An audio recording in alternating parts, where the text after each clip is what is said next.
Thursday the 2nd. Good morning. How are you doing? Let's talk about what's going on. Asian chip stocks definitely following American chip stocks sharply lower overnight. We'll talk about that in a moment. Oil is also down. Brent's actually close to dropping into the 60s now, and it is, of course, payroll day in the USA. I say, of course, it's Thursday, not Friday. The debate is raging, Anna, regarding rate hikes. Yeah, absolutely, and we'll come to that in just a moment. I seem to have started with the least interesting number on this board. We'll get to the more interesting ones. Euro Stoxx 50 futures, not expected to go very far, but I guess it's important to know that, given we've got Warsh behind us, non-farm payrolls still ahead. The Kospi swinging between euphoria and anxiety on a daily basis. Today, anxiety wins out, connected to the Meta story, perhaps. We will dive into that, down by 6.5% on the South Korean benchmark. And crude, we heard from Guy there, close to dropping into the 60s. Got a 70 handle on the Brent price as we continue to watch the amount of product that is passing through the Strait of Hormuz. The countdown to the opening trade starts right now.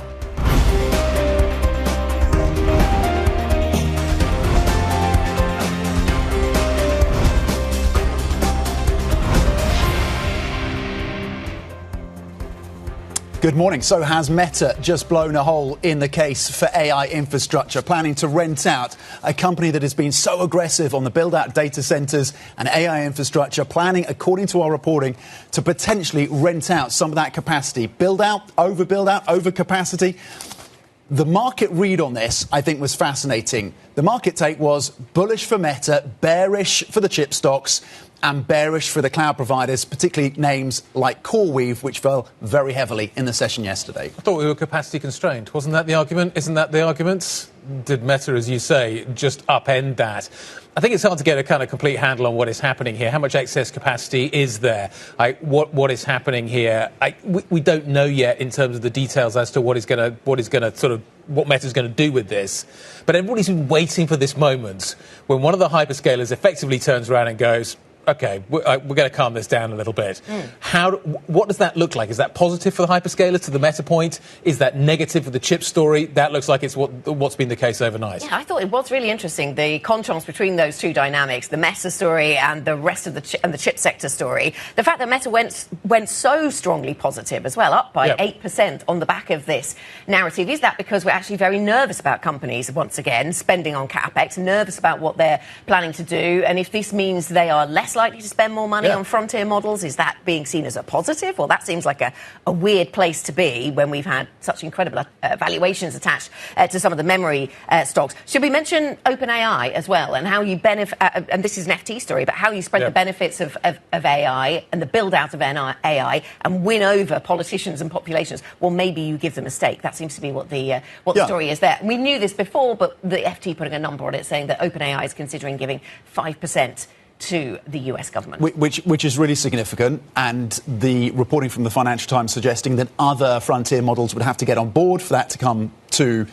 a concrete decision. But conversations have been taking place, according to this reporting, between Sam Altman and the Treasury Secretary and others within the Trump administration around a potential government stake, again, not just in OpenAI, but in other frontier models as well, so that the public can get the benefits and the upside. I think what Sam Altman is seeing is that the pitchforks are out right now in the US. There is a lot of public pushback around data centers. There's the incredible wealth that's being distributed as these companies list and plan to list. He's trying to get ahead of that.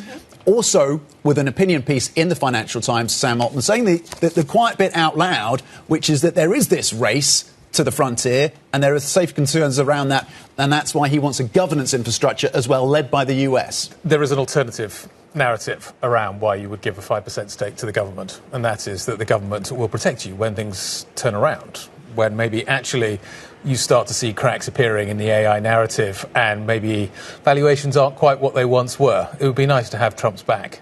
Nice for Trump to have your back at that point. So there's kind of two narratives around that. I'm sure the one he describes is the right one.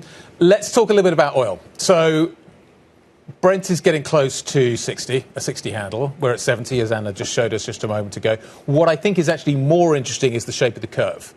So you've got a contango, i.e. right at the front, you've got prices lower, then they go up, and then they come back down again. So you've got this kink at the front end of the curve. You can see it, CCRV, on your Bloomberg. And what that tells you is there's a huge amount of crude coming out of the Gulf right now. There's a glut, and the question is, how long does it take to work through this glut, and what comes after what looks like a short-term glut in the crude price? So that's kind of where we are right now. Yeah. Little kink in the curve. There's a lot of crude on the water. The Iranians can't even sell all the crude they've got out there. So at the moment, we're oversupplied. Right. Then what? Yes, so that's the short-term glut story. You hear that at the same time as you hear the inventory story in the States, for example, looking pretty tight. Maybe that speaks to a different time period. But if you look at those numbers we got yesterday, those inventories, the lowest since 2025 March, but if you include the strategic petroleum reserves, the government's sort of allocated amount, then we're at the lowest since 2004, and maybe that tells us something about why we've got a glut as well, and they're continuing to release out of that. They are, but then that goes back to the curve, which is then the price goes up again, because presumably at some point got to refill. You've got to refill that. Yeah. So you start to get extra demand coming in. So you get this sort of short-term lower price with a more medium-term which is a little bit higher. And the China restocking story, when and if they do that, is going to be crucial, isn't it, given that the role that China's played in this whole story around the oil price.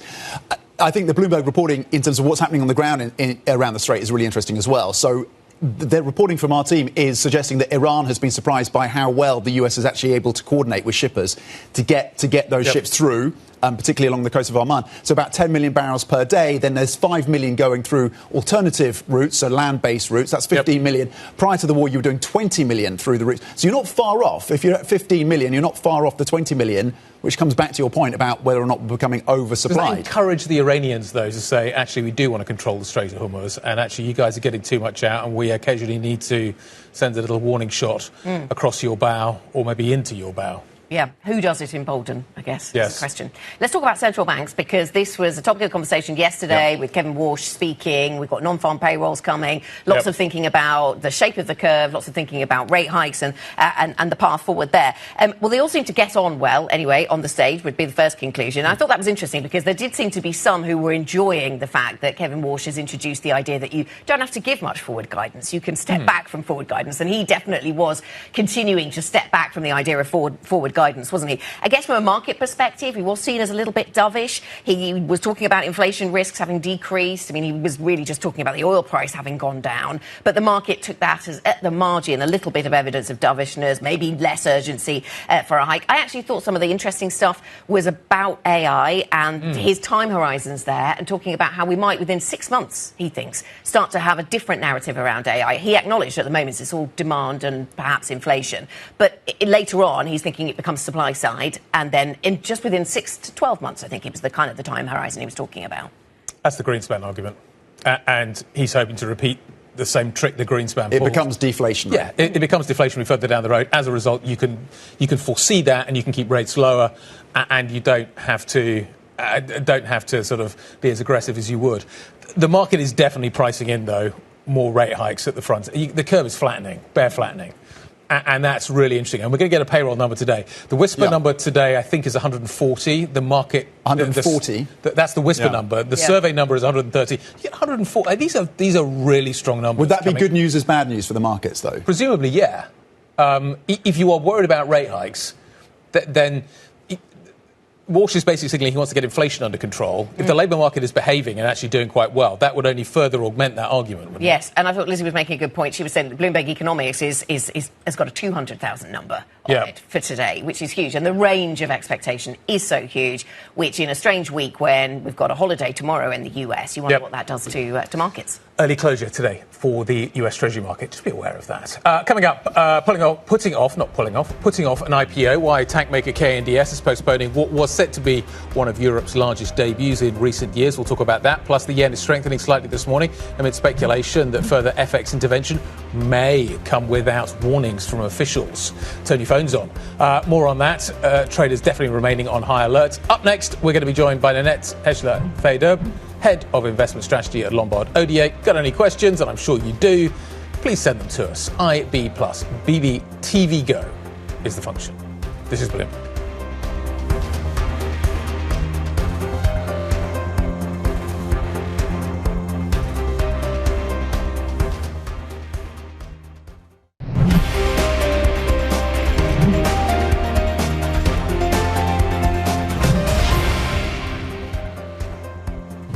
Good morning. Happy Thursday. We are currently looking at European futures down 0.2%. We're a little over 45 minutes away, of course, from the opening trade this Thursday. Markets looking ahead, of course, to non-farm payrolls. That data dropping later today out of the US, and also weighing up what's happening in terms of the sell-off around chip stocks, with Meta causing some unease in terms of its potential plans to rent out capacity. Fairly decent move at the back end of the Japanese curve this morning.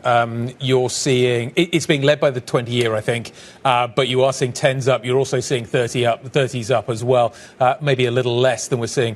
Actually pretty similar numbers in terms of what we're seeing with the 20-year. So you're seeing this kind of move in the Japanese curve. The market is waiting also for intervention, which now apparently may, according to Reuters, come without warning.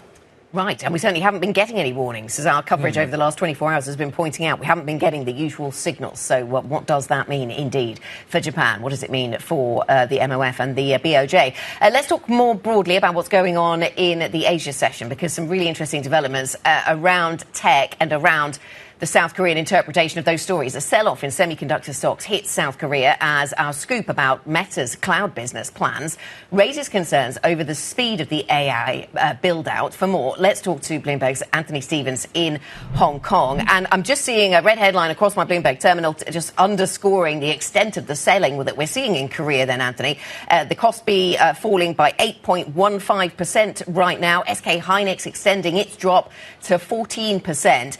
Help us understand how something that sent Meta's shares up by 8% can weigh so heavily on the memory stocks. What are we learning about the market's priorities at this point around the AI story? We're learning that one of the most aggressive builders of AI capacity in terms of infrastructure and compute now wants to plan for a contingency to rent out that compute. Now, how that plays out over the next weeks and months is relatively complicated. How much demand there is for compute is a very, very open question. But what investors are pricing in right now is people are going to slow down their pace of building incremental new capacity for compute. And we're seeing that trade play out very aggressively in Asia, not only in Korea, in China as well. So both AI ecosystems together are pricing in a slowdown of new infrastructure build. And obviously one of the first places of call will be the memory trade. The memory trade has outperformed massively in the US with Micron, and in Samsung and Hynix in Asia. What is important to mention as well, before you guys came in, it's been a very volatile session. Korea bounced very hard, 6% off the lows, was only down around 2% at one point, and now it's coming back all the way down. So it's extremely whippy. There is a lot of narrative swirling. There's plenty of analysts pushback on this narrative about Meta. There's a lot of people saying, like, look, the demand for compute is very strong. You can see out to 2028. Why are you panicking about this? That neo cloud is a buy on dip and so on. So this is going to be a huge theme in the equity market, quite apart from the macro that the NFP will bring you. Anthony, I guess another counter to the kind of bearish take on this is what Apple is doing. I mean, Apple's so concerned about shortages in memory. Not only is it raising its prices, but it's also lobbying the US administration to allow it to buy Chinese memory chips. Yeah, this speaks to the memory shortage and all the strategies everyone is employing to deal with the memory shortage. So you do have Apple being quite aggressive in looking for diversified sources of DRAM. Then you have people looking to use NAND flash to kind of offset some of the DRAM shortage. And then you have the Chinese trying to improve usage of memory using software. Remember that DeepSeek put out open source software to improve memory usage. So that people are attacking this problem from all sides. And until this Meta news, it was looking like, the Koreans were pretty relaxed about it. Whatever memory you decided to use, Korea made it and it was fine. But if you decide to use less memory overall, now that's a problem for Korea. Okay, we're going to leave it there. Anthony, we could go so many angles to pursue on this one. Thanks for jumping in. Anthony Stevens on the tech trade. Nanette Hester-Fado, EMEA CIO at Lombard ODA, joining us now to carry on the conversation. Nanette, good morning. You have adopted a more neutral stance when it comes to tech. But what does neutral actually mean? How much tech is in your portfolio right now? Well, we think that it's still good to be exposed to tech about at the market weight of tech, and to look maybe to give more emphasis to other sectors that are indirectly benefiting as well. We've been, for example, very interested in the financials. There's quite a bit that is coming up here to support financials at the moment. Certainly the expectations that central banks may have to do a little bit of interest rate hikes. In Europe, it's already the case. This is supportive for interest income for banks, for example. And then all the activity of mergers, acquisitions, the IPOs, of course, in the United States are supportive as well. In general, we are looking for a little bit of a broadening here in different sectors. Yep. So this has been the motivation to get out of tech and prefer other sectors at this point. There is this argument that you get that broadening, that you see money coming out of tech and it goes into other parts of the market, and that all sounds very, very sensible. My question to you is, if tech goes down, and say it goes down reasonably hard, do other things go up, or does everything go down? Yeah, this is obviously always the question when you have such a concentrated market, and I believe that indeed a hard landing there would not be good for the broader market. It would probably also signal something about the cycle, but I am really encouraged by the fact that, for example, US real yields here have come up quite a bit. They are now in 10-year tip yields at 2.26. What it is telling you is that actually the broader economy in the United States is surprising positively. And so I do think that if there is a little bit of volatility, you were mentioning previously the South Korean market, I think we should be putting that in that camp of volatility in the tech sector, but still overall a very encouraging environment. Nanette, good morning. And so if you're investing in that, as you describe it, resilient or stronger US economy, are you concerned at all that that is based on the AI trade to some degree, maybe flattered by the World Cup, but also based on the AI trade?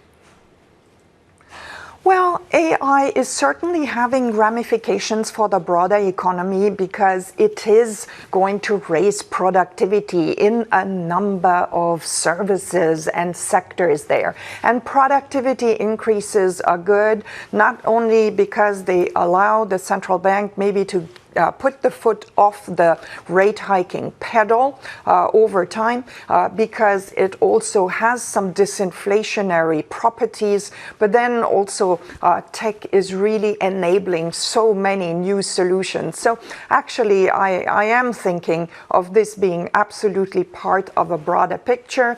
Of course, the fact that we have de-escalation in the Middle East, this is really supporting a number of more cyclical sectors as well here. Think about the luxury sector, for example, and altogether, I think that we are at a point where, in fact, if the jobs market report is not showing us too much of an increase in wages, then we ought to have a good environment here.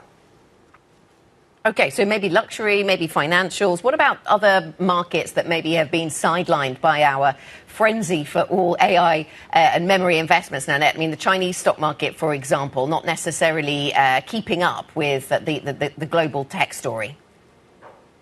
Yes, indeed, there have been markets that have been lagging. Your Chinese example is a good one.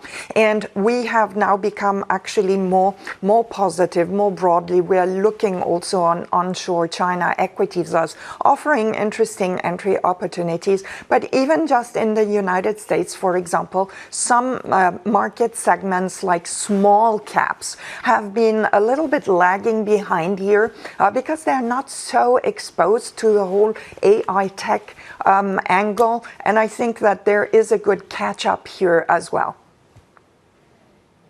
Nanette, good morning. Is Japan potentially facing a currency crisis? How much further can the yen fall? Really, Japan is paying now the price of the Bank of Japan lagging for so long, and it generally takes some time and decisive action here before a turn is coming. However, at the current levels, really the Japanese yen continues to flag as very cheap, and so should there be more decisive action here in terms of rate hikes by the Bank of Japan or any guidance towards that, I think that there is a good upside for the yen to recover. Okay, potentially upside for the yen to recover. I want to switch focus to the UK because you have a view on gilts, Nanette. You're seeing opportunities in gilts. What underpins that? How are you thinking about political risk and fiscal spend?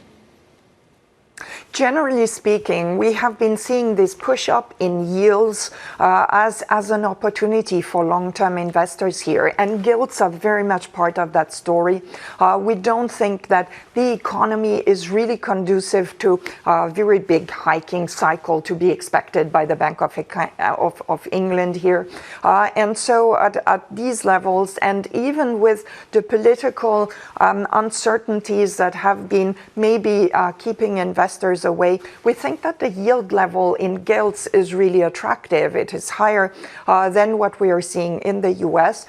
It is similar to what we are also considering as an attractive high-yielding government bond market in Australia, for example. So at the moment, taking advantage of higher yields, either in government bonds like in the UK or as well in emerging market hard currency bonds is a strategy that in our view is making very good use of risk budget here by investors. So take advantage of it. Okay, Nanette, thank you very much indeed. Nanette Ekleferdub, EMEA CIO at Lombard Odier. Guy. It's been a newsletter, Jim Reed apparently pointing out that the Mag 7 have underperformed gilts so far this year.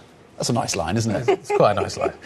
What else do you need to know this Thursday morning? The yen strengthening slightly against the dollar amid speculation that further intervention by Japan to bolster the currency may come without warning this time. The move followed reports by Reuters that Japan may abandon telegraphing its intention to the market, unlike intervention that came, remember, back in April. Bloomberg has learnt that Chancellor Friedrich Merz's coalition has reached an agreement on a set of far-reaching reforms for Germany's pension system, labour market and income tax. An agreement would give Merz's CDU-led bloc and the Social Democrats a legislative blueprint for sweeping changes to Germany's social welfare system. This is the coalition seeks to revive economic growth and regain faltering public support. And staying in Germany, the tank maker KNDS is postponing its IPO, halting what was set to be one of Europe's largest debuts in recent years. The company cited volatility in the European defence sector, saying shareholders informed the firm that they want to resume the process when market conditions are a little better. And maybe take a look at Rheinmetall's share price to understand their thinking. Yes, but it's interesting, isn't it? Because that Rheinmetall share price move was as a result of a German government decision to spend on one thing and not another, or on one company and not another, partly. That's a feature of the industry, right? So that volatility will always be there, or? But Rheinmetall, that drop has been kind of sequential and happening for a little while now, and other names in the defence sector are also down, and the move is significant. Like Rheinmetall's off 40+%. So we shouldn't overplay what happened on the day they announced the IPO. It wasn't just that big drop in Rheinmetall; it's the broader hesitancy around the defence sector. And it's a broader question. So Rheinmetall's down about a little over 30% year to date. But it's a broader question. If you can't get European defence companies to market and to list in an environment where you're spending historic amounts on defence within modern history, then what can you get to IPO? Yep.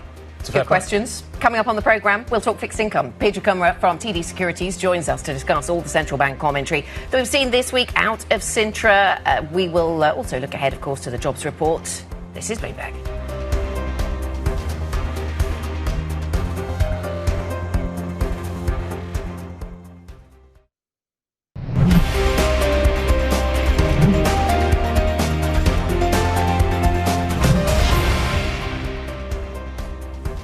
Thursday morning, good morning. 30 minutes to go until the start of trading here in Europe. Equities I'm talking about.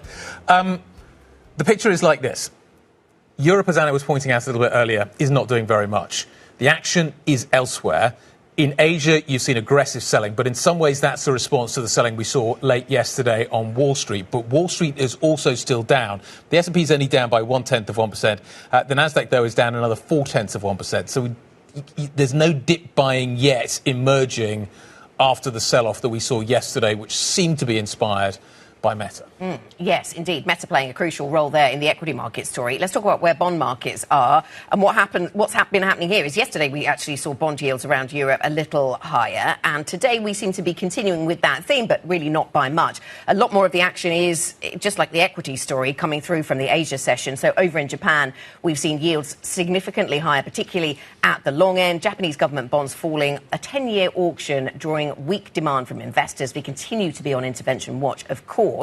Dollar yen relatively stable for dollar yen, 162.23. So the yen actually up by 0.2% this morning. And of course, this has been the week when central bank leaders have been gathering in Sintra, of course, in Portugal. Take a listen to their views on the rate path ahead. We've all looked around and we've seen that prices are too high. And I don't think I'm the only one on this stage that's recommitted to deliver price stability. I think risks, by the way, that we have to the upside on inflation and to the downside of growth are probably more broadly balanced than they were a few weeks ago as a result of what we're seeing. It is very frustrating. I was very much of the view that we were going to have inflation back at the 2.0 targets, in the late spring. There's a lot of uncertainty out there. Those risks could shift quickly. And the other part of our message is, if the situation changes, we're prepared. We're prepared to take action. Well, we're joined now by Pooja Kumar, Senior European and UK Rate Strategist at TD Securities. Pooja, ahead of these comments from Kevin Warsh on that panel, there was a debate still amongst some, at least in the markets, as to which Kevin we really have now as head of the Fed. Do we have a clearer sense in terms of his priorities and his focus and his emphasis? That's a big question. I think markets are still in the same place. We know that there's no forward rate guidance. And that is not just from Warsh, but it's from all central banks right now. But I think there was some dovish elements of Warsh that we saw in the conference. Like he acknowledged the fact that inflation has fallen, inflation expectations are narrowing. And also when it comes to productive AI, he did mention that initially the focus is on the demand side of AI. And, going forward, it will be the supply side, i.e. your inflation should be lower. So I won't say we got much from him, but it wasn't as hawkish as what markets saw in the June meeting. I would actually be very curious to learn about the minutes that get released next week, because he's always talked about the family fights and what we talk in closed rooms. I would definitely love to read that. OK, so we look ahead to the minutes. He's happy to give forward guidance on AI and how that changes. Before we get to the minutes next week, we've got non-farm payrolls today. His comments yesterday were taken by some as being moderately dovish. Do the non-farm payroll numbers, do we get a reimagining of the strength of the labour market today? I would say yes, just if we are living in the world of no forward rate guidance, so what will drive us is the markets and the data, right? So that's what is driving how things will work right now. That's what the central banks have told us. And we have seen the 3-month rate is sitting around 180K. So it does play a very important role in guiding whether that hike is still alive for the year. We also know that this payroll number will have seasonal impacts, will have impacts from the World Cup. So I would be actually looking at the different parts that led to the uptick. Like I know the number right now, consensus is around 100, your whisper number is around 130. But I think the components of the labour market, whether it's just seasonal and World Cup led, would be key for markets right now. Is the US labour market strong enough for the Fed to hike? It does seem so, given what we have seen from non-farm payroll, we have seen the unemployment rate, we have seen most of the indicators, even if we forget about the non-farm payrolls. I think the shakiness that we saw last year does not exist. But I think we also need to know from a seasonal perspective, the weakness in the private side of the payroll starts only in the second half of the year.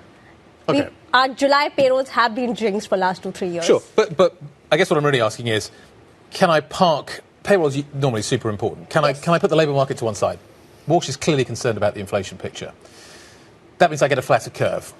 He's going to try and keep inflation under control, which is better for longer term, better for the long end of the curve. The front end comes up. How flat does the curve get? Could we get to a position where it inverts?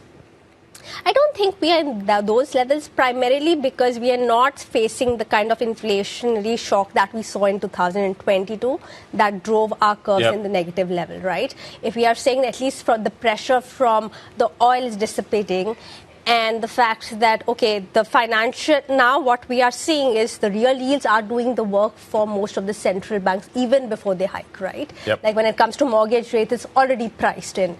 So I'm not looking for flatter curves. We will get flatter curves, negative curves, only if we are looking for multiple rate hikes, which is not our base case. We think that Fed can still remain on hold, maximum one hike, but we're not looking for more than that. Yeah. Pooja, are we going to be testing the rationale that if you talk hawkish, and this isn't just the Fed, this is other geographies as well, if you talk hawkish, you let the market do your work for you, you don't actually have to hike. How many times can you do that? For how long can you keep doing that? But to be honest, I mean, other than US, I don't think now the central bank, whether it's ECB or BOE, need to talk hawkish. Yeah, with the oil price having dropped, Yes. I mean, with the oil prices being dropped. But yes, after a point, even verbal easing or verbal straining, if that's a word, does not work. Right, okay, so we keep an eye on that. So you don't think that the Fed needs to hike then? You think that they're actually on hold? And what does that mean for the ECB? Has the narrative around the ECB shifted, either based on what you heard on Sintra or just by watching the oil price, which is, Brent now 70 is the handle? Yes. I think the key factor, the thing that we all heard, that June wasn't an insurance hike. I think that got repeated a number of times. For us, when it comes to ECB, we are back to the milder scenario where oil prices come back to pre-war level. But I was, if you look at ECB's forecast, even with the milder scenario, they are looking at core to stay above 2.3, 2.4 in the next 2-3 years, which just tells you that there is a hawkish bias clearly embedded within the ECB, irrespective of oil right now. So for me, yes, July is no hike, but markets should not totally fade the idea of a hike. What explains that, do you think, Pooja? That view at the ECB that even with oil prices not as a major component, inflation doesn't get back down to target? I think there is an ongoing reassessment of the neutral, right? And I think that's where Lane came in 2 weeks back saying that, the new neutral is 2.5%. So from an ECB perspective, I don't think that they consider themselves overly restrictive at these levels when domestic resilience still remains. And also the fact that you have fiscal coming in, right? You have that AI boom, not to the extent that we are seeing in US, but there's still money circulating in the system. If tech sold off, if AI became cheaper, would the Fed defend the stock market or take the deflationary hit that would come from that benefit that would come from that? Because it strikes me as there's two kind of competing narratives, one of which you need to keep the US economy going and retail spending and all those kind of good things. But on the other hand, if AI becomes significantly cheaper because we see a deflation, we see the bubble deflating, That's what Warsh wants. That's what he's hoping for is going to happen. So how does he react to that? Because if you prop up the AI bubble, the danger is you don't get that deflationary benefit until much further down the road. I hope Warsh is not looking at just the stock market when he's doing the policy. That's what I hope. But I think that's what the idea he has been trying to say, right? That first of all, you will see that kind of demand that increases inflation, but it's deflationary, whether it comes via tighter financial conditions or the AI changes productivity level. And that's why they want to readjust the neutral to lower and not higher. I know this is a theory that how still we get needs there, to... I guess, Yeah, and the thing is that you will not have a straight path. You don't have a straight path just because we did not expect, like, for example, the Middle East. It was not in our outlook for 2026. I don't think for any. So I think there are lots of bubbles, shocks that we are living through. But the logic that they are putting right now is very medium term. I know it's disinflationary, but we cannot play it right now. I'm just wondering kind of how strong the Fed put is ultimately going to be. Pooja, nice to see you. Thanks very much indeed for joining us this morning. Pooja Kumra, Senior European and UK Rate Strategist, joining us from TD Securities. Thank you very much indeed. Coming up, a leveraged AI bet tied to SK Hynix has grown so large that it's beginning to move the stock it was built to track and the wider market by extension. It's a great big take today. We're going to do that story next. This is Bloomberg.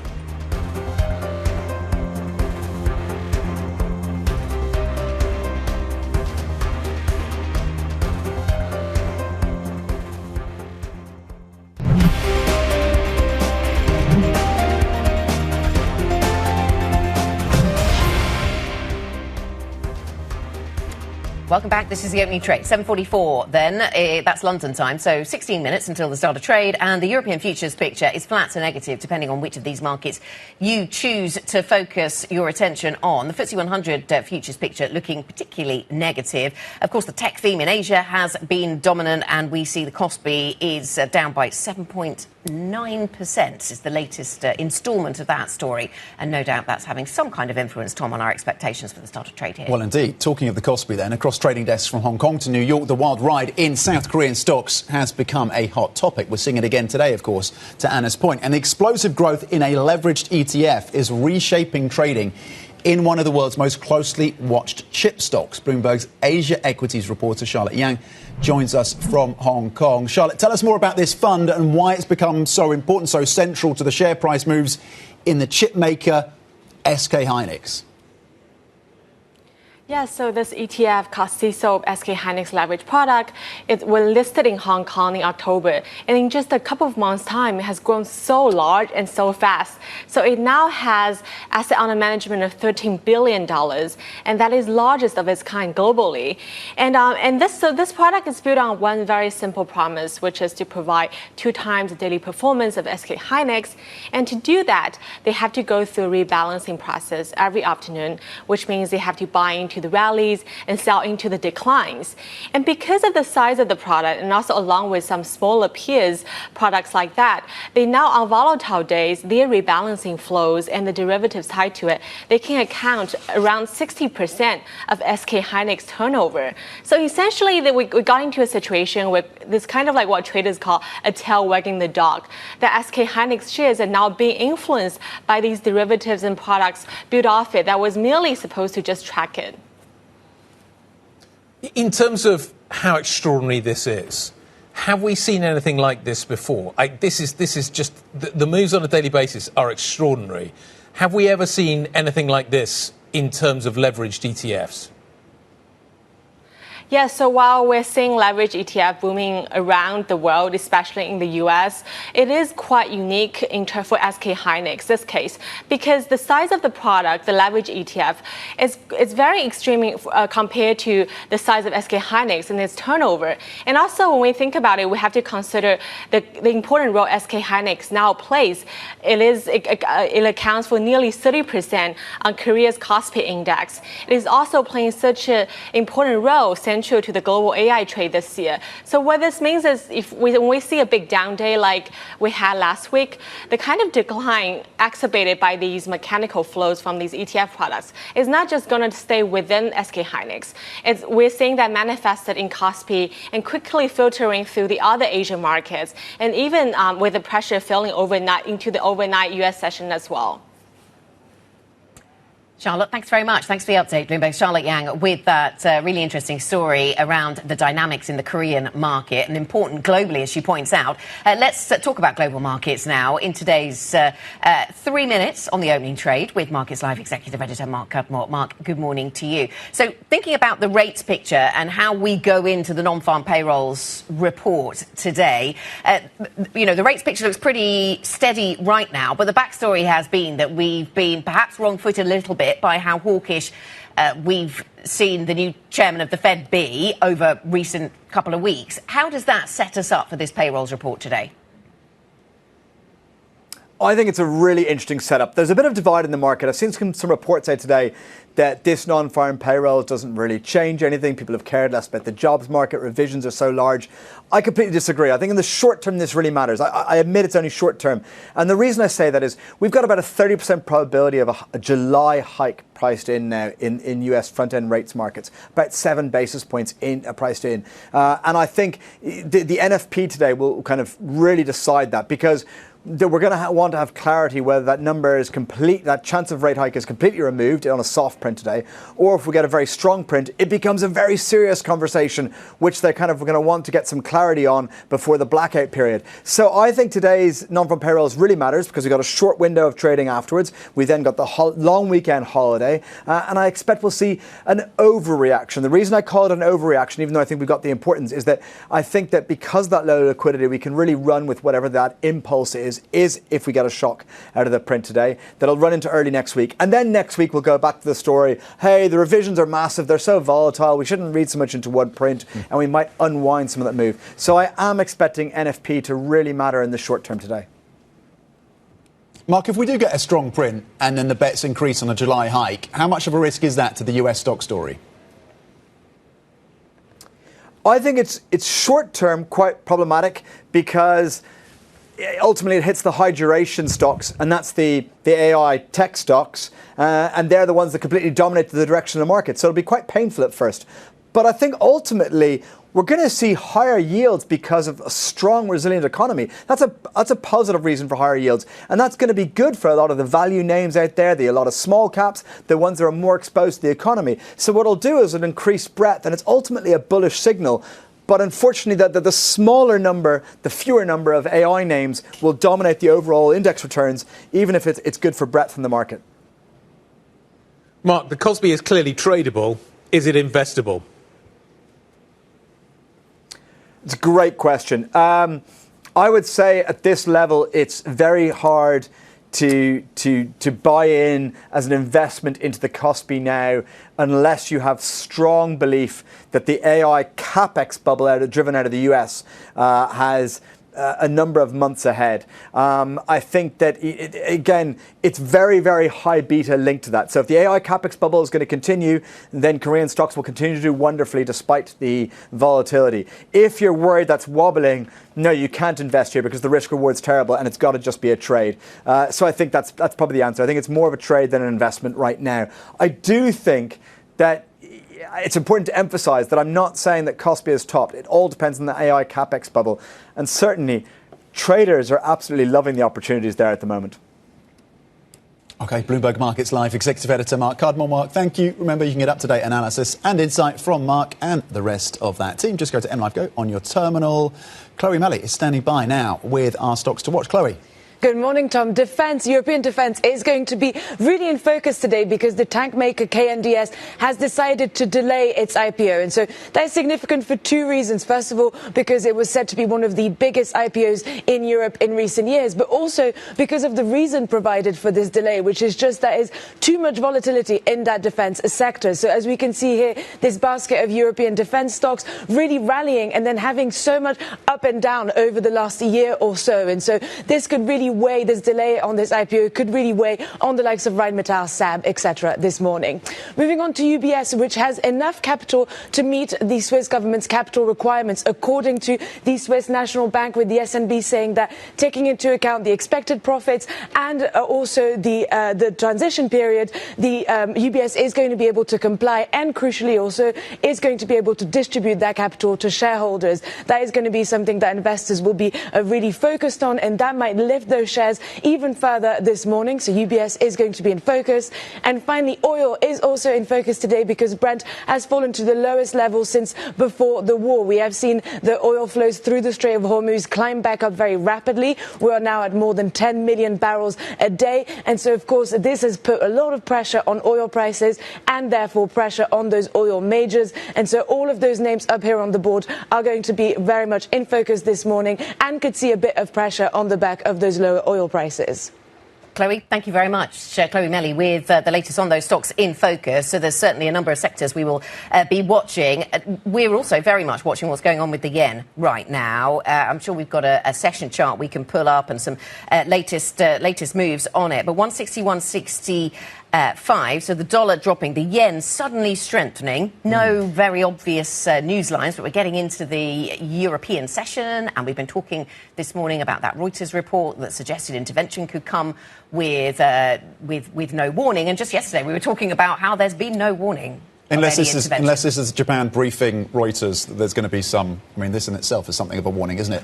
But there we go. So there, we're seeing that strength in the dollar on the back of this. There was also some lines just after 7 about South Korea, the US, and Japan potentially coordinating on intervention. That may be a factor as well. It's been flagged by our MLIV team. There's lots of things we just don't know. There's lots of factors you could fold into this. Is today the right day to do it? Do you do it in front of payrolls? The market's kind of sitting, waiting for payrolls. Is that the right moment to strike? Do you wait until after payrolls? Potentially, you could be pushing it. So you get a a yen positive payroll number day, do you push that further with intervention, or do you just wait till Friday when the Americans have gone home? Yen positive being a weak number. Yeah. Do you wait until the Americans have gone home? I remember saying that into the last US public holiday, and then absolutely nothing happened. So we're all scratching our heads on that one. But certainly the facts on the ground are that we've seen a big move in dollar yen just in the last few minutes. We've also seen some substantial moves in the bond markets, of course. Yields over in Japan moving higher, up by 7 basis points at the 10-year horizon right now. The futures picture, though, very much reflecting the tech narrative, a bit of nervousness perhaps coming through from the We should watch the likes of ASML, but also Schneider Electric and the other players, Infineon, ST Micro, the other players either in the chip space or the data center space on the back of this story and what we see in terms of the pressure down on chips. Meta into Asia, into Europe. The amplitude, it feels like it's getting smaller. Dutch futures, to your point about chip makers and chip equipment makers, they're down substantially. This is Bloomberg.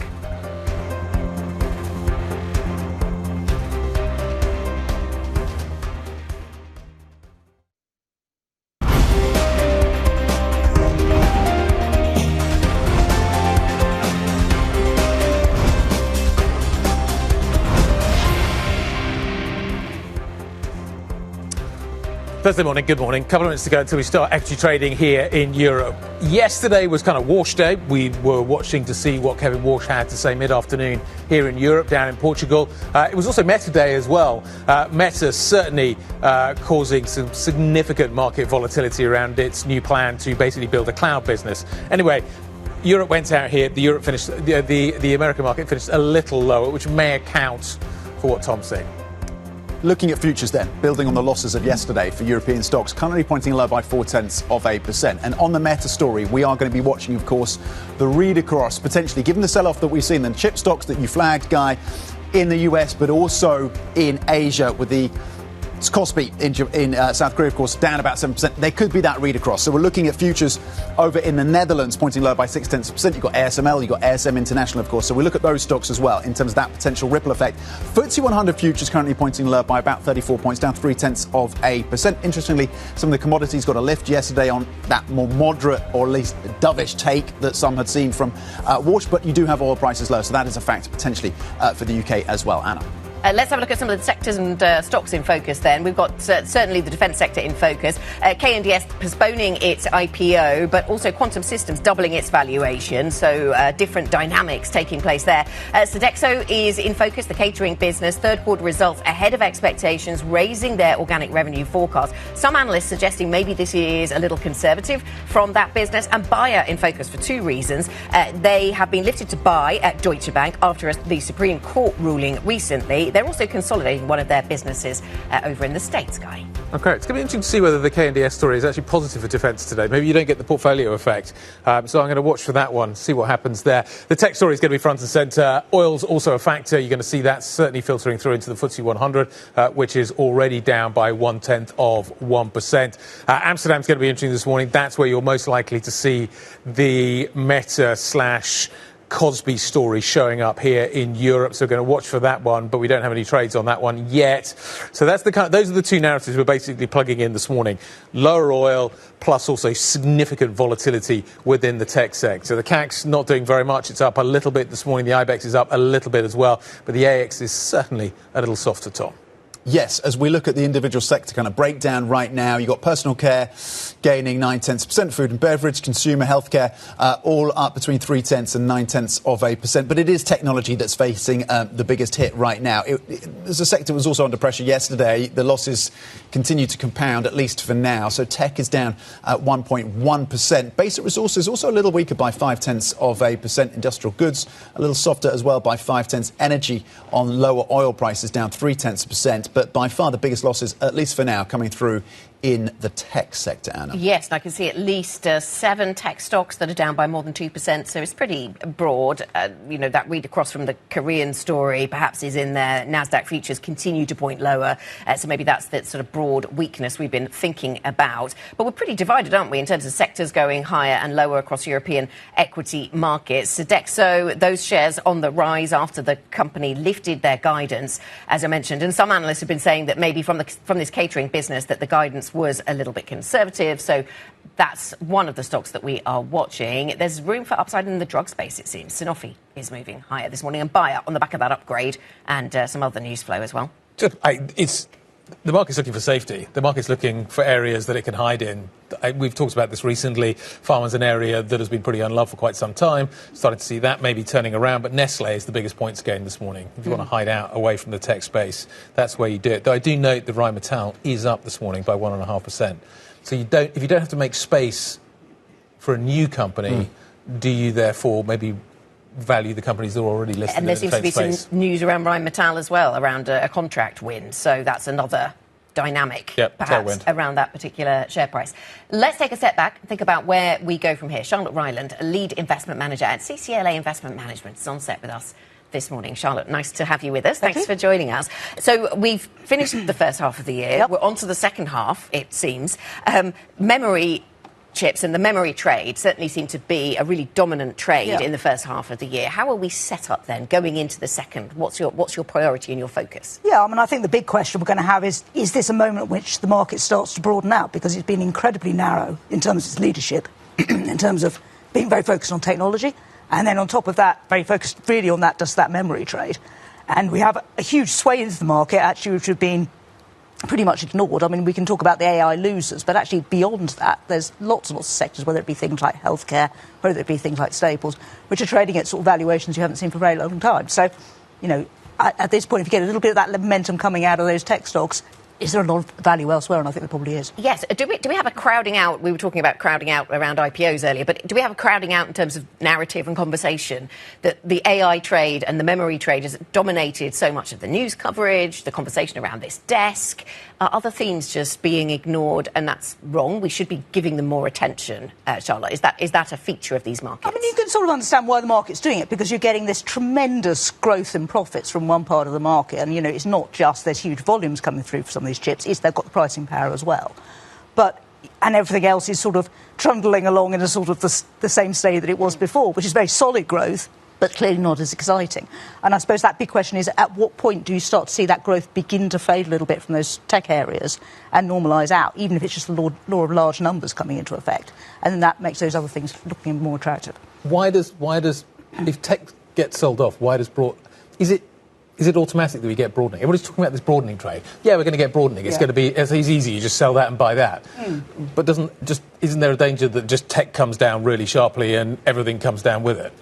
I mean, there is a danger of that, and I suppose it depends, how much of you think that global growth has been driven by this tech trade. Because clearly, if you look at the industrial sector, it's been great if you're selling things into data centres, but otherwise it's been pretty soggy. If you look at consumer, again, been pretty soggy for quite some time.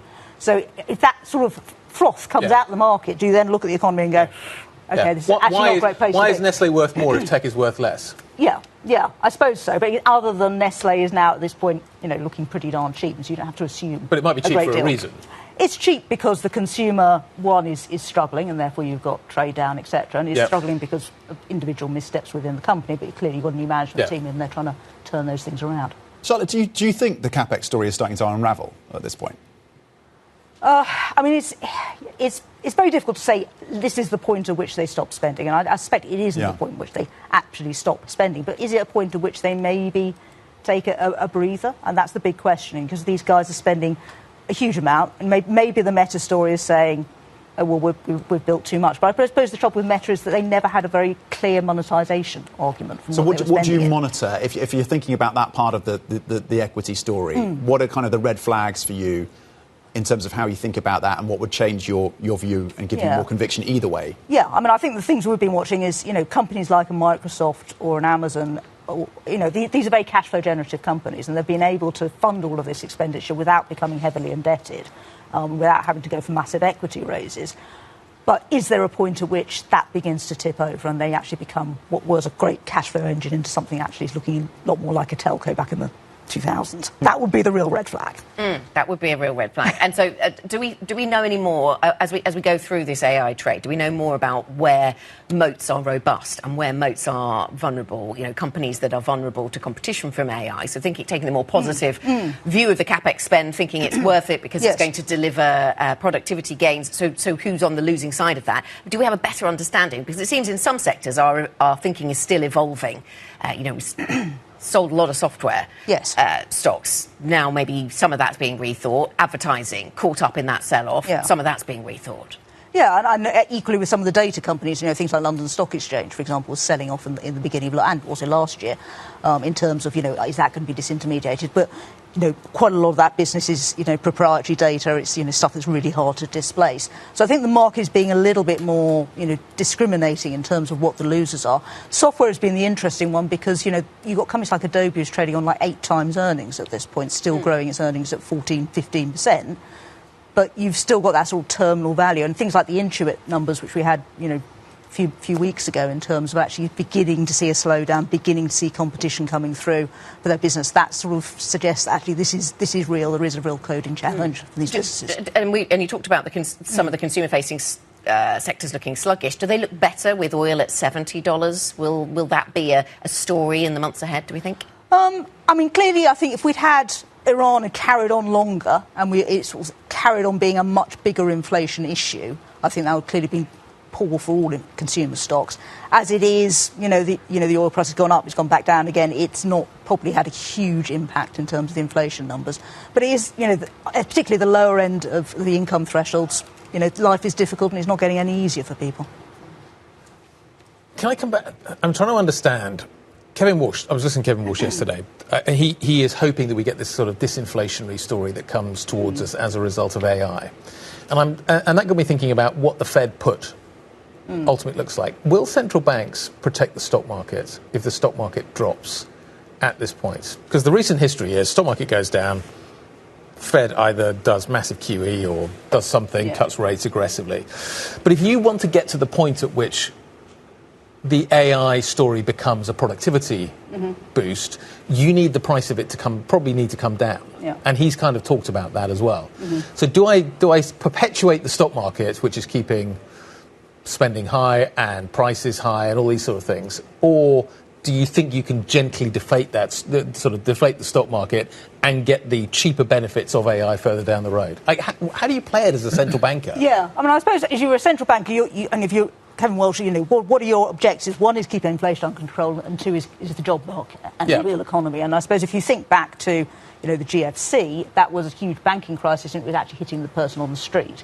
But stock market going down itself is not actually his responsibility. Do we think, so he should be keeping his eye on. It is a much more inflationary environment today than it was, for 10 years, prior. And so I think you need to keep an eye on that. And is there a deflation story or an efficiency story coming from AI? I'm sure there will be, but it probably takes quite a long time to come through. And you need costs to come down to get there. So is the Fed put protecting the stock market there in the same way that it once was? If the stock market goes down but it doesn't affect the real economy, now I have questions around that, but we'll park those for the moment. That's okay. Would Warsh be okay with a lower stock market if it produced better benefits for the economy further down the road? I was just trying to listen to him yesterday and trying to understand what the implications are for stocks. As I say, I don't think it's his job to keep the stock market up. It might be what Donald Trump wants him to do. But, his job is to make sure the economy is on the right footing. And I think, we are in a different place from where we were for 20 years when we had very, very low and falling inflation consistently. We're now in a place where it's much more higher and it's much more volatile. And that's his central job, is to make sure that doesn't get out of control. Yeah, and the labour market. Charlotte, nice to see you. Thank you very much for stopping by to see us. Charlotte Ryland, Lead Investment Manager at CCLA Investment Management. Call 6 looks like this morning. Let's take a quick look at what we are watching. Clearly, tech is in focus, and you can see that with ASML down circa 2%. But you do have defence stocks getting a little bit of a lift elsewhere. Luxury is not having a bad morning, and chocolate is not having a bad morning. Chocolates and other things. Nestle having a slightly better day. Let's talk tech, though, and figure out exactly what is happening here. Let's start there with Chloe.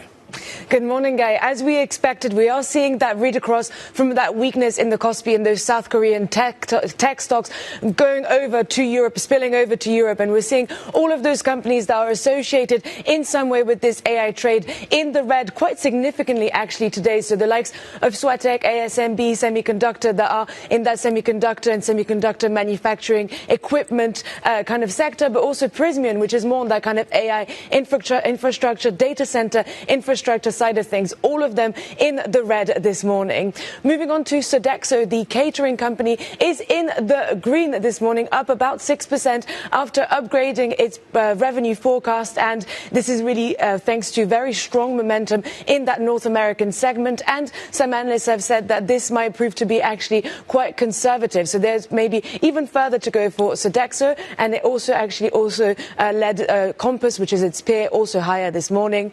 Bayer is also in the green this morning after being upgraded by Deutsche Bank analysts, which have said that this is really on the back of this overhang with the litigation being removed after the company had the Supreme Court ruling in its favor. And so this is really going to be something that really lifts that overhang for Bayer. And so we're up about 2% there.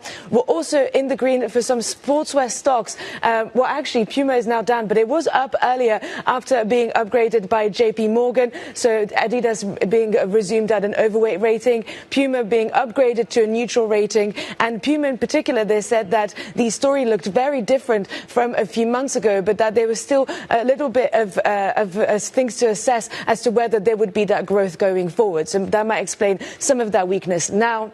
And finally, CTS Eventim, which is a company that sells tickets for live events, for concerts, is also up this morning after being upgraded by Oddo analysts, saying that the company had seen such a de-rating over the last few months that it had now a very appealing valuation, and also that there was some expected earnings momentum going forward. And so we're up about 3.4% on the back of that upgrade for that company as well. Chloe Melly, thank you very much indeed with the stocks on the move this Thursday. Coming up, tank maker KNDS postpones its IPO, halting what was set to be one of Europe's largest debuts in recent years. The details next.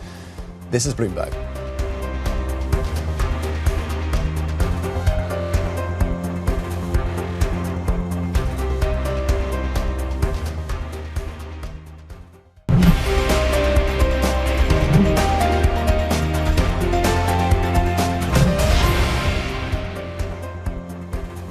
Welcome back. This is the opening trade. Turning into a bit of an interesting session, actually. Not at the overall level, maybe. Stock 600 not really going anywhere, nor is the FTSE 100. But the CAC 40 is actually outperforming, up by 0.4%. A host of stocks going higher there, whether it's the grocery sector, the catering sector, it's the luxury names. So there's a host of strong moves higher over on the CAC 40.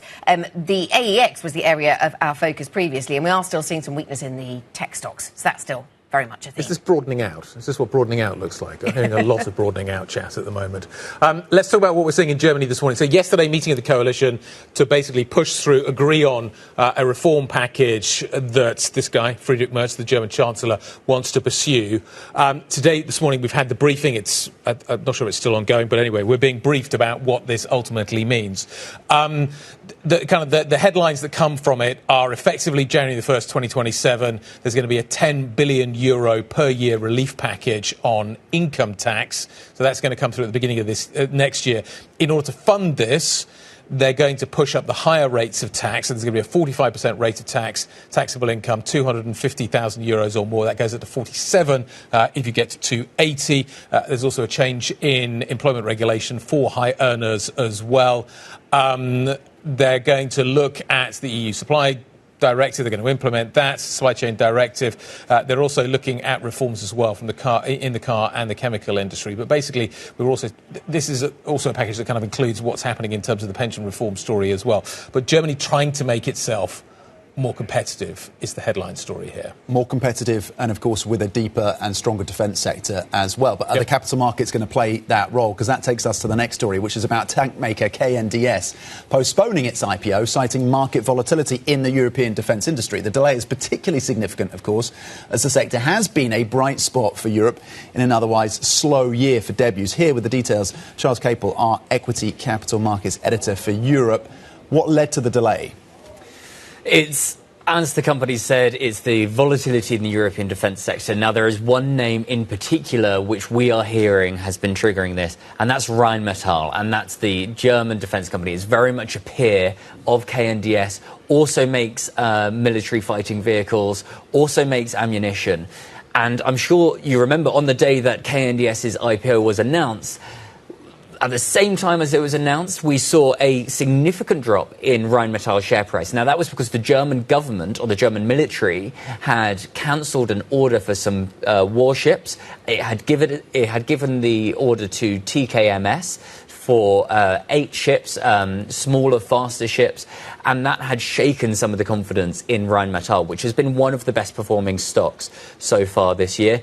That makes it far harder for investors who are looking at buying shares in KNDS to justify the valuation that was being sought.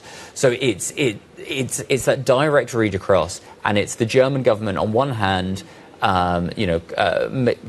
taking this action with Rheinmetall, and at the same time trying to take a stake in KNDS, 40% stake, and trying to help it go public. But that's one of the key stocks that is influencing this decision. And so is this a bad omen, Charles? I mean, you would have thought that this is contract wins and losses is a feature of the industry, isn't it? And sometimes stocks move quite a lot on that. You would have thought that anybody looking to list would be thinking going into that, the fact that there could be volatility. I mean, is this a bad omen then, or is this just bad timing and something very specific? I think there have been some questions from investors around the European defence trade for a little while. There was a really strong rally coming into the start of the year. In January, when we had that listing of CSG, which is a not dissimilar company to Rheinmetall and KNDS, the European defence stocks were hitting all-time highs. Now the steam has started to come out of that. That particular decision by the German government perhaps could raise some questions about how reliable they are as a partner and how consistent we can consider those orders, and whether and also the strategy that the German government is going to take when they are undergoing this rearmament operation. I think it's probably worth pointing out that at the highs last year, Rheinmetall was trading on like 80, 90 times. So I think it's kind of... Oh, yes. It got to some quite punchy multiples. And maybe we've seen a slight sort of re-evaluation of that. Charles, you're going to be busy. Thank you very much indeed. Charles Capel, our Equity Capital Markets Editor for Europe. Thank you very much indeed. And we're going to get more on the European defence sector a little later on. We are going to be joined by the co-CEO of the German drone maker Quantum Systems.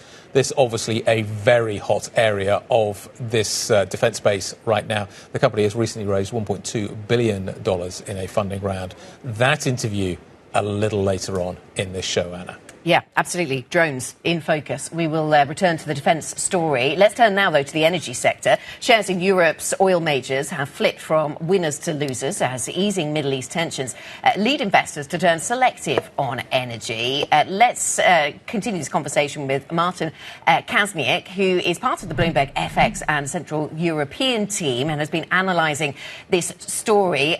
Good to see you there, Martin. So European energy has been one of this year's best performing sectors. Obviously, that was driven by the higher oil price. Why are investors becoming more cautious? The obvious answer is a lower oil price. But take us into the story. Hello, good morning. So, yes, indeed, European energy companies are generally bought because they generate strong cash flows and redistribute a lot of that to shareholders via buybacks and dividends. And this year, on top of that, came the war in the Gulf, and that led investors to pay a premium for crude oil, giving a boost to the shares of these companies. Now, with the easing of tensions, investors even talk of a glut instead of scarcity in the oil markets in 2027. So the question is whether there will be any new driver to boost the shares again. Many strategists think that the sector can still generate returns for shareholders, but they no longer expect it to outperform the broader market as they did earlier this year. And Martin, there is some differentiation, isn't there? Some companies have performed better than others. Why is that? Yes, for instance, there is a lot of activity in offshore drilling and other oil field-related services, and that has helped the shares of companies like Tenaris, Saipem, and Subsea 7 to be standouts in the sector this year. On the other hand, companies like Shell and BP, so large integrated ones, are more balanced, and they don't have those obvious near-term drivers. They are still generating a lot of cash, but investors are asking what drives the shares higher from here. Okay, so what does that tell us about what we should be watching in the second half of the year? The biggest question out there is the oil price, whether the market has removed too much of the geopolitical premium. Some commodity analysts think that the physical oil market will take a bit longer to normalize because inventories remain low and shipping hasn't fully recovered. Some others think that attention has already shifted to a potential supply surplus. So investors will be watching inventories, OPEC production, Chinese demand, and obviously developments in the Middle East.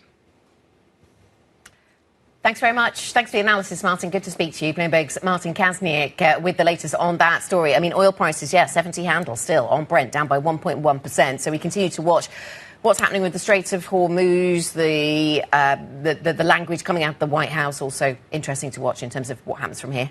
The key question is you get a short-term glut, a lot of oil comes out, market gets flooded. You've already seen kind of the Gulf benchmarks coming down really sharply. So clearly there's a lot of oil coming out. But there has to be this next phase where you refill. There has to be this next phase where it normalizes. We are short of oil still. So so what happens? Is the price of oil in the medium term higher than it was when we went into the conflict? And if so, what do you do with that from an inflationary perspective? And is the US, as China, waiting out to get to a certain price point where that becomes attractive to refill those inventories? I mean, we were touching on the point that for Iran right now, they've got millions of barrels at sea floating on tankers that they can't shift and they can't shift. So, and you've got the other dynamic of OPEC Plus and the UAE not being part of that, and maybe they want to continue to drive their market share and expand their market share by aggressively exporting as well as the Strait reopens. Yeah, energy security certainly part of the conversation as we see the Japanese and Indian leaderships talking to each other. That's a feature of this morning's news landscape. Coming up on the programme then, we'll pick up on one side of that, the yen very much in focus. We will talk Asia economics with Alicia Garcia-Herrero from Natixis. This is Bloomberg.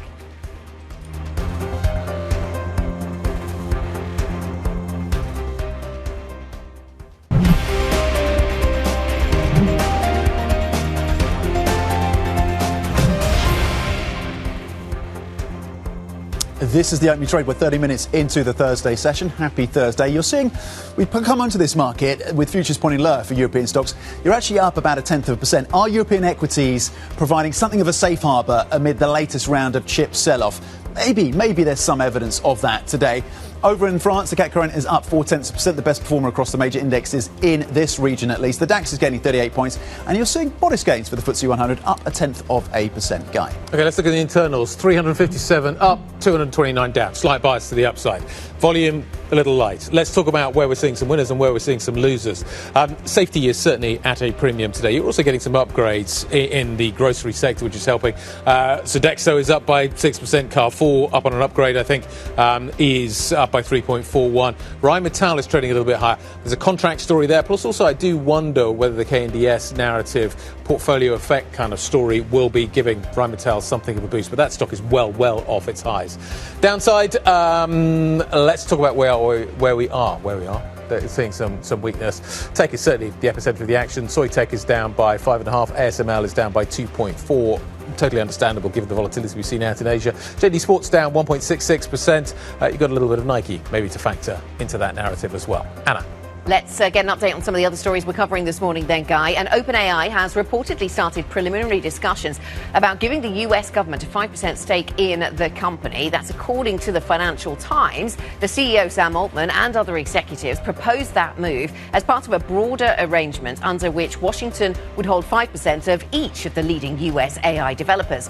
That might include Anthropic and listed sector leaders like Google and Meta, though it's unclear if those other firms would agree with that proposal. Oil is falling for a third day amid signs of progress in indirect talks between the US and Iran. According to a US official, commercial shipping through the Strait of Hormuz has surged over the past few weeks, with American military support helping boost oil flows to more than 10 million barrels per day, underscoring Tehran's now limited ability to perhaps halt shipping. And attention is shifting to the US jobs report later today. Investors will be looking for fresh signals on the policy outlook after Kevin Warsh's remarks at Sintra and that conference taking place there. They dampened expectations of a July rate increase. Bloomberg Economics expects June payrolls to rise at a robust pace, exceeding even May's strong gain. Guy.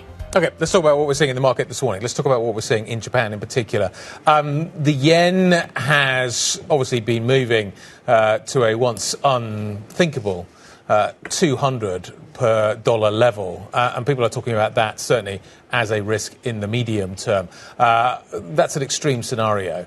Some investors consider a slide of that scale within, though, the realms of possibility should the Bank of Japan further fall behind in terms of policy tightening. Alicia Garcia Herrero, Chief APAC Economist, is joining us here in London from Natixis. Good morning. Good morning. How far could the yen go? Well, it's gone very far already. So that is why any scenario, including the 200, is not unthinkable. It is just unlikely, but not unthinkable. Okay. And I think you can already see how worried Japanese authorities, MOF, BOJ are, because it does seem to me they intervened after the 162. And probably because they're so worried about U.S. employment data today. If it's strong as you seem to believe, and I think most market participants do, that would be really leaning against the wind if they were to intervene after that. So the yen could have gone really far. I think they're giving a signal to the market that they will, but doing it before so that it's not so costly. They've already lost a lot of reserves intervening. So, they don't have all of this ammunition to stop this if the dollar continues to be strong or even stronger. Isn't the only way to do this just to raise rates? They should have risen rates much faster. Yes. They fell behind the curve. I think they had this idea that if they were to hike, the yield curve would remain with the same as steep, which to me doesn't make any sense, but that's what they believed. So they delayed, worrying about long-term yields. But actually now they need to worry about everything. They need to worry about the short end, the long end, and there is a limit to how much they can hike if they do believe that long-term yields will elevate further. That's their limit. It's a fiscal dominance problem. Yes. So do you think we've seen intervention today? Is that what this looks like? Nobody said no one ever knows. But no one said I would argue that that correction can't happen if everybody's reading your screens thinking that U.S. data will be strong. I mean, why would you do that otherwise? So I doubt this is a market movement. I just doubt it. Okay, so this does have hallmarks then, you think, of some kind of intervention. And picking up on that BOJ point then, so they're limited to the extent to which they can move by, you say, that what's happening at the longer end of the curve, the fiscal dominance story. How does that develop then? Does the fiscal story have to become less dominant in Japan? Well, and this is the key point why yields have continued to move up in Japan, because Takaichi's policies seem to indeed miss this point that people worry about the fiscal sustainability of Japanese public debt, and by making continuous announcements on further easing of every sort from military expenditure and beyond. Just remember, just before the elections, this VAT on basically. Daily, I think it was mostly on staples and so on, but still, that moved the market. So I think she needs to be very careful with not giving this impression that she believes there is no fiscal limit to Japan. There is, and that is what would bring, in my opinion, if she were to introduce a fiscal consolidation plan, that would help the yield curve, and in a way would help the yen because people would see the end of that crazy high yield for a country with the highest public debt in the world. But we're not seeing any evidence of that fiscal consolidation plan at this point. So you're saying 200 is unlikely, but it's not off the table of potential outcomes. What are the broader global ramifications of that? I mean, the export engine of Japan, the carry trades. How other trading partners react to that? So basically, Japan doesn't need 200 to export at all. And if you look at, there's a lot of surveys Jetro, all of these Japanese manufacturers, they would be happy with even lower than 162 because their imports become very expensive. So there's no need for them to go to any further. We also have to realize that the Japanese manufacturing structure is changing. Japan is becoming quite central into the chip supply chain. We have Rapidus, we have all of these quite new companies competing on 2-nanometer semiconductors. Of course, Rapidus is very small compared to TSMC, but the point is the one and only able to produce a 2-nanometer chip. So Japan is really getting into this supply chain, which is very positive. That doesn't need a 200 yen. But why do we have that? This is the same as Korea. Why do we have this very weak Korean won? Because it so happens that these are net creditors, humongously large investors, especially Japan. These lifers. What do they go to? Taiwan is hugely relevant into U.S. equities. Yes. The more you hear that this AI revolution is for real, it seems the U.S. government does believe that when I heard about OpenAI.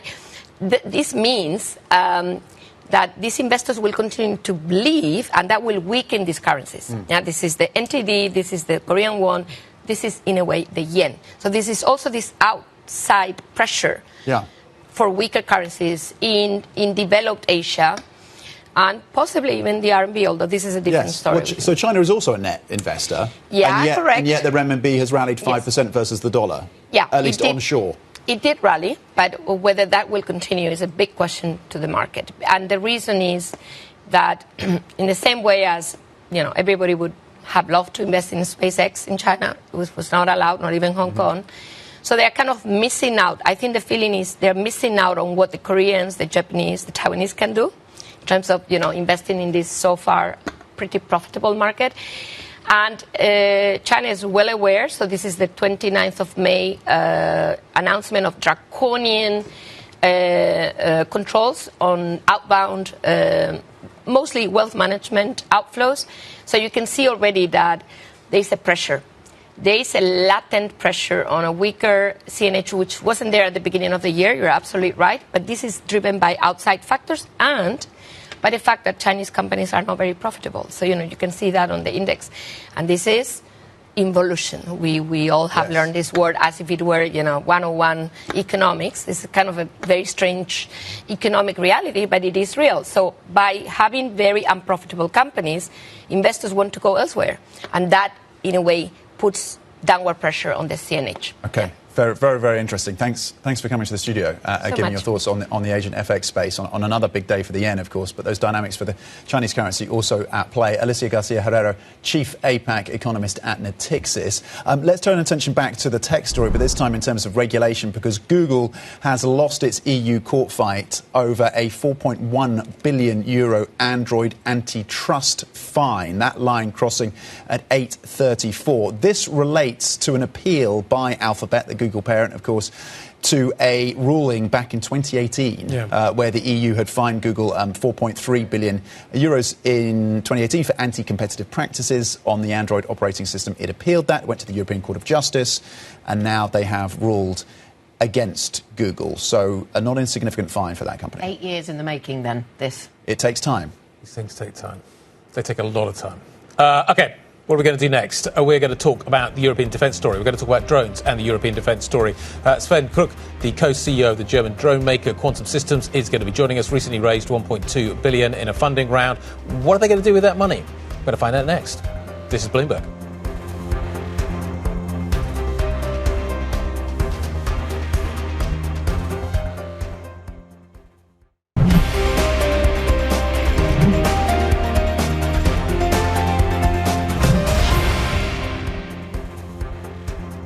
Welcome back to the opening trade. We are just, 45 minutes into the European session, and we see a bit more positivity. Interesting that US futures are still pointing lower, NASDAQ futures in particular, and we do see some negativity around the tech sector here in Europe, but broadly speaking, flat to positive across these European equity markets then. Tom? Let's get back to the European defence sector right now. Tank maker KNDS has postponed its IPO, halting what was set to be one of Europe's largest debuts in recent years, the company citing volatility in the European defence sector. Meanwhile, that news coming as German drone maker Quantum Systems announces that it has raised $1.2 billion in a funding round, doubling its valuation to more than $7 billion.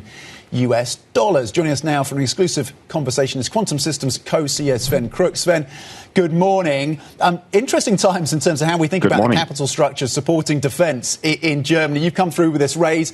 How easy or not was it for you to fundraise, and what are you putting that money to work on? It was easy. I mean, the growth in GDP spending is ongoing, especially the exponential growth in spending for unmanned systems. So the future of warfare is ongoing. So it was quite easy to raise. And for us, it's about going still into speed, accelerating our spendings into scaling and driving this industry forward. And does part of that speed and that acceleration also involve acquisitions? Reporting in the Financial Times that you might be looking to acquire Stark. Where are you in those conversations? Can you confirm that? M&A is a huge topic for us, not only now European-wise, but also global-wise. If Stark is a target, I cannot comment on that. I think we have especially an approach to fill our multi-domain gaps, so the capability gaps of unmanned systems, air, land, sea, software, and AI have to be filled for Europe. And yes, for sure, we are looking for the right targets on the M&A side. If Stark is a target, again, I will not comment. OK. Sven, good morning to you. So you said that this was pretty easy to do, easy to raise. We're seeing wider reporting around the defence sector right now, suggesting that the volatility in investor attitudes towards defence means it's difficult to price assets. Was it difficult to price what you were presenting to investors? All right. I think, again, I mean, the market is at the beginning of the hill, still in the defense industry. I think that we have a long way still to go forward and in growth. And I think there's a normalization ongoing on valuation. I think that's the part where you're right, that the valuations will be normalized. And for some companies, it's easier to raise. For some, it's not, because it's how you are set for the future. And we talk about KNDS, for example. I think the set for the future is different to ours. And that's why it was quite easy to do so. Do you think then, going back to the consolidation story, do you think that consolidation within the sector will be smaller businesses coming together? Will it involve the larger defence players? How do you think consolidation is going to play out, Sven? I mean, the consolidation will come. First, I think we have to, the industry and also the defense market has to accept, okay, how are the new players? Where's the role of these new players? How the mixture of manned and unmanned systems in the future? So I always bring the example of the black coffee of the manned system and the milk of the new unmanned systems. And we have to find the right mix at the right cappuccino, so to say. And this is happening at the moment. And I think the next months and years will showcase who can deliver on the future and who cannot deliver on the future. That sounds nice. I quite like a cappuccino right now. Sven, let's talk a little bit about, does Europe need fewer but higher tech drones?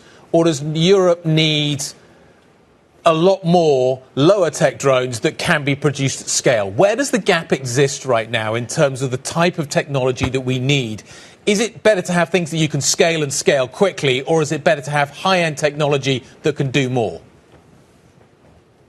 I think we need for sure both also in the future, also the right mixture, but you're right. I mean, the lower cost drones, especially what we see in Ukraine, this is an upcoming topic. It's all about scaling. It's about mass on the battlefield to win the battle against Russia at this moment. And this is now also flooding from their doctrines also to Europe and also to all NATO countries. So we will see more a lower cost systems on the battlefield. I mean, we saw it with the FCAS discussion.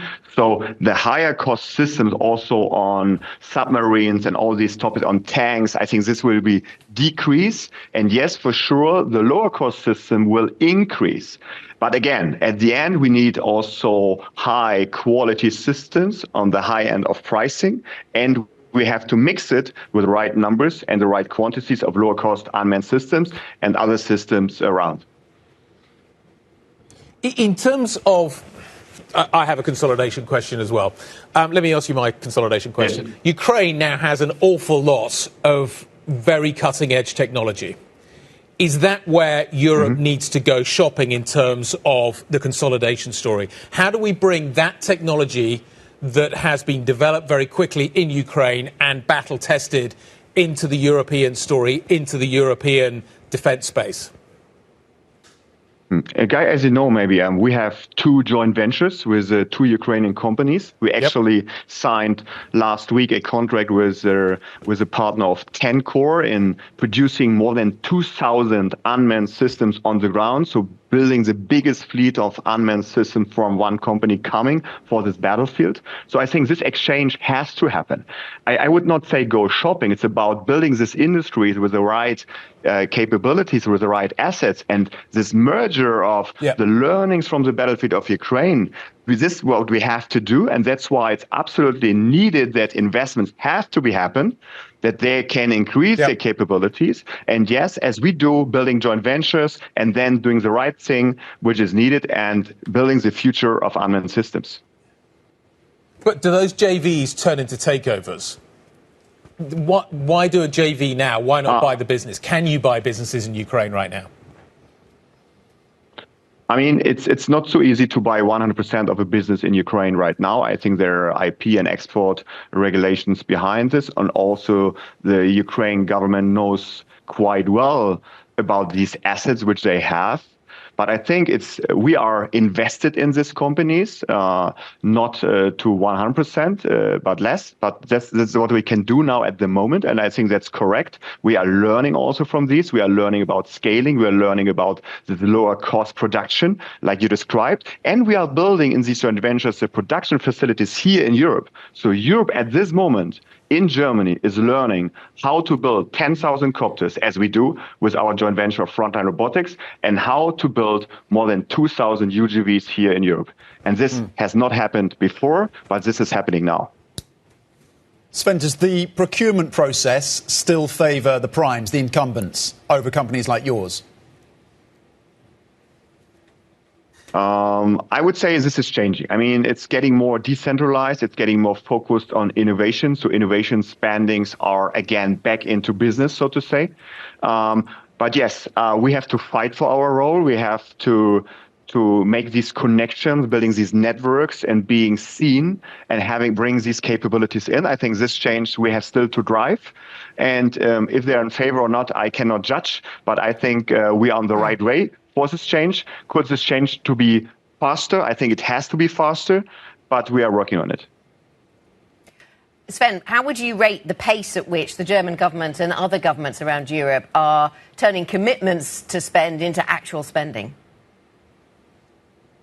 I would say Germany is quite well in this. I mean, we have set it our budget in not only for this year, but also for the future years, how we want to increase our GDP spending. It's also backed up with this budget. I think there are always ongoing discussions, but I think it will be fulfilled. So I feel that we are doing right in the quantity of spending, but I don't feel right in what elements we are spending to increase the efficiency of these spendings. If I look around Europe, I mean, we have heard the last days in Great Britain, they will announce a 5 billion package for unmanned systems. Is it enough? Not. It's not enough. It's still only a small portion and not the whole bucket. But I think it's going also into the right direction. But many other countries, I think, also have to increase. But if I look at the Baltics, Estonia, Lithuania, I think they're doing right. And in total, we are also here on the right track. Sven, thank you. Sven Kruk, Quantum Systems co-CEO, talking to us about his business, its fundraising and the wider sector. Yep. A lot of interesting things to discuss around that. OK, let's talk about payrolls. Coming up a little bit later on today. It's Thursday, not a Friday. The US is out tomorrow. So the survey number is 113. The whisper number is 138. Bloomberg Economics thinks it could be closer to 200,000. Where does Skylar Montgomery Koenig think that number could be? Let's find out. I mean, I'm not going to give you a number. Come on.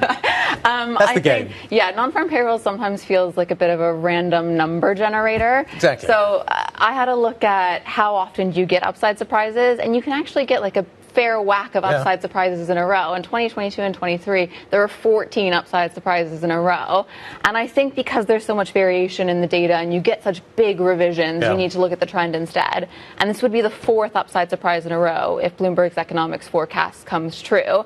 And I think that's really the point, is that there's a very high bar to price out hikes. If you had a 0 print today, the pace would still be 140,000 jobs added. And that's much higher than kind of near break-even numbers that you're expecting to have unemployment stay steady, which is 0. So I think there's a pretty high bar to have those hikes come out unless you get a very negative number. And it means that we just have to keep watching the data. And you need to get the data turning the other way, I think, particularly for dollar downside. I think we can blame the football for all these good numbers.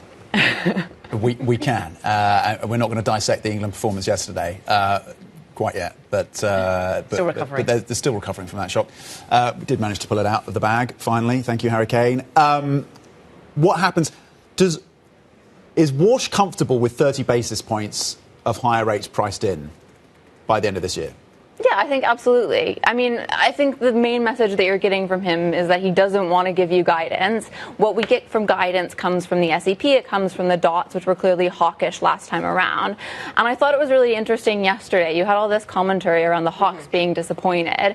And yes, you had yields come off a little bit when he was actually speaking.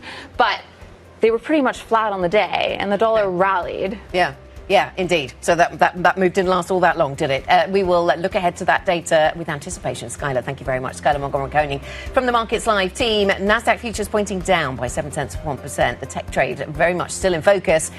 That's it for the opening trade. The Pulse is up next. This is Bloomberg.